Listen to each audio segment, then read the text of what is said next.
Hello दोस्तों, मैं हूं आपका अपना दोस्त एमडी मकसूद आलम और आप देख रहे हो कैनविम चैनल। क्या आप अपने लाइफ में कुछ बड़ा करना चाहते हो तो ये वीडियो आपके लिए ही है। यूँ तो बहाना या एक्सक्यूज बनाना एक आर्ट है और कई लोगों ने तो इसमें महारत भी हासिल कर रखी है। अगर आप सही टाइम पर सही एक्सक्यूज बनाना जानते हो तो इससे आपके रिश्ते, दोस्ती या रिलेशनशिप भी टूटने से बच सकती है। ये तो बहाने बनाने का सही पार्ट मैंने आपको बता दिया, बट क्या आप जानते हो कि कई एक्सक्यूजेज ऐसे भी है जो आपके कामयाबी के रास्ते में आ जाती है। सडनली आपके दिमाग में एक बिजनेस करने का आइडिया आया तो उसके फौरन बाद ही आपके माइंड में उसको ना करने के कई रीजंस भी आ जाते हैं कि यार मेरे पास तो अभी पैसे नहीं है, मैं तो अभी बहुत छोटा हूँ, मेरे पास तो इक्विपमेंट्स या लोग नहीं है, मेरे पास एक्सपीरियंस नहीं है। इन्हीं रीजंस को ऑथर यहाँ बहाने कह रहे हैं। जब भी आप किसी लूजर के पास जाएंगे तो आप देखेंगे कि उनके पास बहाने की एक लंबी लिस्ट होती है कि वो ये काम करना चाहते थे लेकिन वो क्यों नहीं कर पाए। उसी जगह अगर आप किसी विनर से मिलने जाएंगे तो उनके पास भी वही सेम लिस्ट होती है और उसके पास हजारों वजह होंगी वो ना करने की, सिर्फ एक वजह होगी वो करने की जो वो करना चाहता था और उसने करके दिखाया। तो आज मैं आपको डेविड जे स्वार्ट्ज की classic bestseller book the magic of thinking big से बताने वाला हूँ कि वो कौन से बहाने हैं जो आपको रोक रही है और उनका सोल्यूशन क्या है। तो बिना किसी डिले के इस कमाल की वीडियो को स्टार्ट करते हैं। तो ऑथर कहते हैं कि जब भी आप किसी फेलियर पर्सन को गहराई से देखोगे तो आपको नजर आएगा कि उसमें एक माइंड डेडनिंग डिजीज होती है और उस डिजीज का नाम है एक्सक्यूजाइटिस, मतलब बहाने बनाने की बीमारी। और यही बीमारी सक्सेसफुल और अनसक्सेसफुल लोगों के बीच का सबसे बड़ा डिफरेंस है और फेलियर पर्सन इस बीमारी से ज्यादा पीड़ित रहता है as compare to successful person. और इस बीमारी का अगर सही टाइम पर ट्रीटमेंट ना कराया जाए तो ये इंसान को जिंदगी भर सक्सेसफुल नहीं होने देती। बिकॉज मैंने आपसे कहा था ना, जब भी आप किसी चीज को बार बार रिपीट करोगे तो वो चीज आपके सबकॉन्शियस माइंड में एंटर हो जाती है और सबकॉन्शियस माइंड उसको सच मानने लगता है, चाहे वो झूठी क्यों ना हो। न्यूज वाले भी ऐसा ही करते हैं, वो एक झूठ को बार बार दिखाते हैं और हम उसे सच मानने लगते हैं। आप इसे जरूर ट्राई करना। जब भी आप बहाने बनाने का सोचते हो तो ये आपको पता होता है कि मेरा एक्सक्यूज कमोबेश झूठ है और मुझ में इतनी पोटेंशियल है कि मैं अगर ट्राई करूं तो ये मेरे लिए इजी हो जाएगा। लेकिन आप एक्सक्यूज सिर्फ इसलिए बनाते हो ताकि लोग आपको ब्लेम ना कर पाए, राइट? तो सुनिए, एक्सक्यूज बनाना लोन लेने जैसा है। ये आपको कुछ पल के लिए खुशी तो दे देती है बट आप इसका इंस्टॉलमेंट पूरी जिंदगी भर चुकाते हो।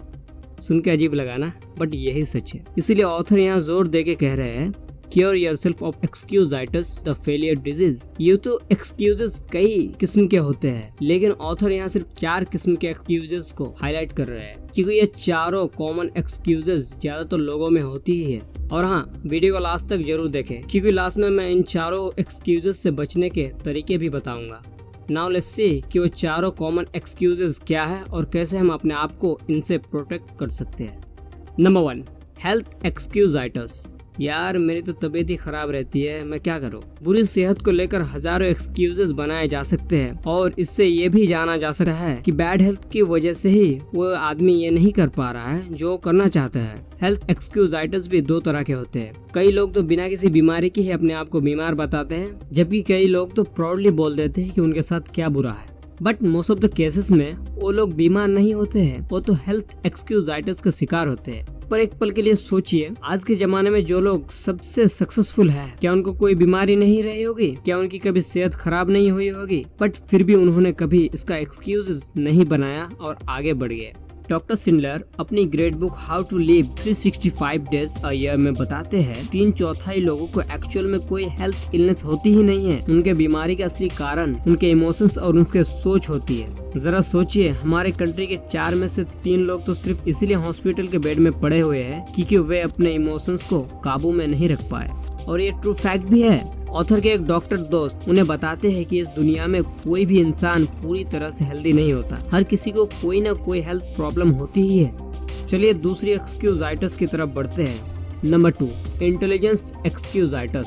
पर मेरे पास तो उतना ज्ञान नहीं है, मैं सक्सेसफुल लोगों जितने इंटेलिजेंट नहीं हूँ। ये एक्सक्यूजाइटिस काफी पॉपुलर है और हमारे आसपास के 95% लोगों में ये बीमारी होती है। दूसरे एक्सक्यूजाइटिस में तो लोग बढ़ चढ़कर बातें करते हैं बट इसमें लोग चुपचाप और सैड रहते हैं। वो दूसरे के सामने ये ओपनली ये मानने को तो रेडी ही नहीं होते हैं कि उनमें एडिक्वेट इंटेलिजेंस नहीं है, बट वो अंदर ही अंदर डीपली फील करते हैं कि शायद मुझ में उतनी बुद्धि नहीं है। ऑथर कहते हैं कि हम में से ज्यादातर लोग 2 बेसिक एरर्स करते हैं। एक, हम अपने ब्रेन पावर को कम करके आंकते हैं। 2, हम दूसरों के ब्रेन पावर को ज्यादा करके आंकते हैं। Cause of these mistakes लोग काफी पीछे रह जाते हैं। मैं आपको एक बात बताऊं, ये मैटर नहीं करता कि आप में कितनी इंटेलिजेंस या बुद्धि है, मैटर तो ये करता है कि आप उस इंटेलिजेंट या नॉलेज को किस तरह से यूज में लाते हो।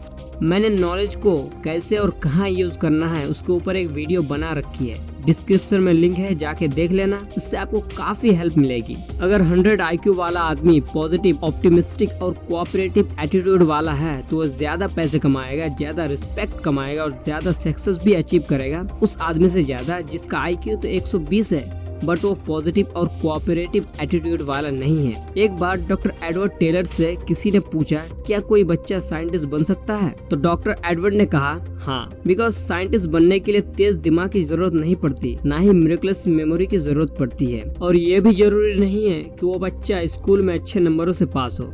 सिर्फ एक चीज जरूरी है, साइंस में उस बच्चे का इंटरेस्ट बहुत ज्यादा होना चाहिए। तो आप भी अपने इंटरेस्ट का ही काम करो ना यार, और उसमें एक्सपर्ट बन जाओ, उस काम में जुटे रहो, छोड़ो मत, क्योंकि जुटे रहने वाला पागलपन ही उस काम को सक्सेसफुल बनाने का 95% हिस्सा है। Number 3, age excusitis. कोई फायदा नहीं, मेरी एज तो बहुत ज्यादा हो गई है, ये मेरी एज अभी बहुत कम है। ये बहाने जैसा तो नहीं लग रहा है, लेकिन वास्तव में ये बहाना ही है। मैं इसे आपको 2 लोगों का एग्जाम्पल देकर समझाता हूँ। Colonel Henry Sanders. हम में से अक्सर लोगों को ये पता है कि कर्नल सैंडर्स ने 70 साल की एज में KFC स्टार्ट की थी, फिर भी हम कहते हैं कि मेरी एज बहुत ज्यादा है। किसी भी इंसान की प्रोडक्टिव लाइफ 20 इयर्स के एज के आसपास शुरू हो जाती है और एंड होती है 70 इयर्स के आसपास। अब आप ये रिलेट करो कि आपकी एज कितनी है और अभी आपके पास कितनी प्रोडक्टिव लाइफ बची हुई है। फॉर एग्जाम्पल, अगर आपकी एज है 40 इयर्स तो अभी भी आपके पास 30 साल है अपने लाइफ को बेहतर बनाने के लिए। Mark Zuckerberg. हम ये जानते हुए भी एज का एक्सक्यूज बनाते हैं कि मार्क ज़करबर्ग ने सिर्फ 19 साल की एज में फेसबुक बना दिया था और आज फेसबुक दुनिया के सबसे टॉप सोशल मीडिया प्लेटफॉर्म है। किसी भी इंसान की एज कभी उसके लिए बाधा नहीं बनती जब तक वो उसे खुद बाधा न बनाए। स्टीव जॉब्स कहते हैं कि महৎ काम करने का सिर्फ एक ही तरीका है कि आप अपने काम से प्यार करो। चौथे एक्सक्यूजाइटिस में जाने से पहले इस वीडियो को जरूर लाइक कर दें और इसी तरह की वीडियो और देखने के लिए इस चैनल को सब्सक्राइब भी कर दीजिए बेल नोटिफिकेशन के साथ। तो नंबर 4, लक एक्सक्यूजाइटिस। अरे मेरी तो बात ही कुछ अलग है, मेरी तो किस्मत ही खराब है। ये एक्सक्यूजाइटिस तो हर किसी को होती ही है। मतलब आप खुद को कभी ब्लेम नहीं करते हो कि मैंने ऐसा नहीं किया इसलिए मैं आज सक्सेसफुल नहीं बन पाया, मैंने ठीक से मेहनत नहीं किया, मैंने उस काम को ठीक से टाइम नहीं दिया। इसके बजाय आप पूरा दोष किस्मत के मत्थे मर देते हो। एक बात हमेशा याद रखिए कि आपको नहीं पता कि ऊपर वाले ने आपके नसीब में क्या लिखा है और क्या क्या नहीं लिखा है। अगर आपको ये पता हो तो आप जल्दी सक्सेसफुल नहीं बन जाते क्या पता उसी काम में आपका सक्सेस छुपा हो। एक बार ऑथर के एक दोस्त जॉर्ज को प्रमोशन मिला तो ऑथर के 3 दोस्तों ने जॉर्ज को प्रमोशन क्यों मिला इस मुद्दे का पोस्टमार्टम किया और बहुत से वजह खोज निकाले। अच्छी किस्मत, मक्खन पॉलिश, जॉर्ज की पत्नी का सोच, मतलब सच्चाई को छोड़कर हर बात कही गई और सच बात ये थी कि जॉर्ज उस प्रमोशन के लायक था। उनको ये बात समझ लेना चाहिए था कि कोई कंपनी किसी को जब प्रमोशन देना चाहती है तो वो बहुत सोच समझ कर ये डिसाइड करते हैं। वो ऐसा नहीं करते कि किसी एक हैट में 4 लोगों के नाम का पर्ची बनाकर डाल दिया और उसमें से पर्चियां निकालने पर जिसके नाम की पहली पर्ची खुलेगी उसको हम प्रेसिडेंट बना देंगे और दूसरे नाम वाले को वाइस प्रेसिडेंट और इसी तरह से हम नीचे की तरफ आते जाएंगे। ये पागलपन भरा नहीं लगता क्या? लेकिन जब किस्मत काम करती है तो इसी तरह करती है। इसीलिए हर काम को किस्मत के भरोसे मत छोड़ो। अब आ जाते हैं हम इन चारों के सॉल्यूशन पर कि कैसे हम अपने आप को इन चारों एक्सक्यूजाइटिस से प्रोटेक्ट कर सकते हैं। पहला एक्सक्यूजाइटिस यानी हेल्थ एक्सक्यूजाइटिस से बचने के तरीके।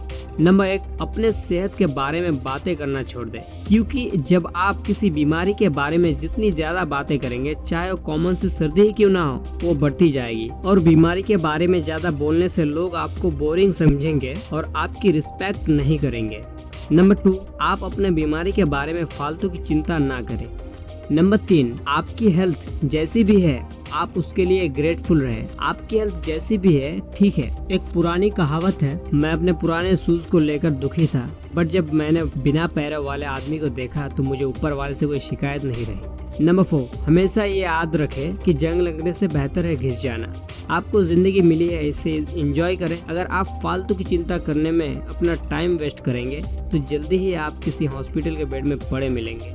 अब आते हैं हम दूसरे एक्सक्यूजाइटिस यानी इंटेलिजेंस एक्सक्यूजाइटिस के बचने के 3 तरीके हैं। नंबर 1, अपनी खुद की ब्रेन पावर को कभी भी कम ना समझे और दूसरे की ब्रेन पावर को कभी भी जरूरत से ज्यादा ना समझे और अपने काम पर फोकस करें। याद रखें कि ये मैटर नहीं करता कि आप में कितनी बुद्धि है, आपका आईक्यू कितना ज्यादा है। मैटर तो ये करता है कि आप अपने दिमाग का किस तरह से यूज करते हो। नंबर 2, अपने आप को हमेशा याद दिलाएं कि मेरी इंटेलिजेंस से ज्यादा इम्पोर्टेंट है मेरा उसे देखने का नजरिया। मतलब अपने एटीट्यूड को पॉजिटिव बनाने का प्रैक्टिस करें और काम को टालने के बजाय उसे करने के नए और बेटर तरीके खोज निकालें।